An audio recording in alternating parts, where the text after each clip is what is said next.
ईश्वर हिंदी 121 पे advance English structure number 407। मेरे पास मना करने के अलावा कोई विकल्प नहीं था, कोई चारा नहीं था, कोई और ऑप्शन नहीं था। जब कभी भी आपको ये कहना होता है तो आप कहते हैं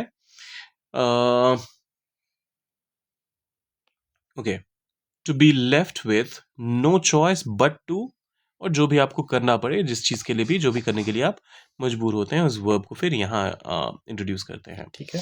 एग्जाम्पल के लिए जब मैं ये कहता हूँ मेरे पास मना करने के अलावा कोई विकल्प नहीं था, आई मेरे पास I was left with no choice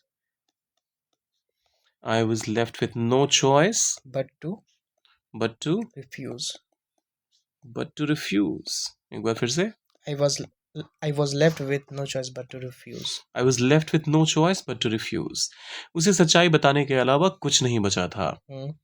He was left with no choice but to tell the truth. He was left with no choice but to tell the truth. Okay. फिर आता है तीसरा एग्जाम्पल जहां हम कह रहे हैं हमें निकलने के अलावा, लीव का इस्तेमाल करेंगे। We had no choice, नहीं था, so we had no choice but to leave. We had no choice but to leave. We had no choice but to leave.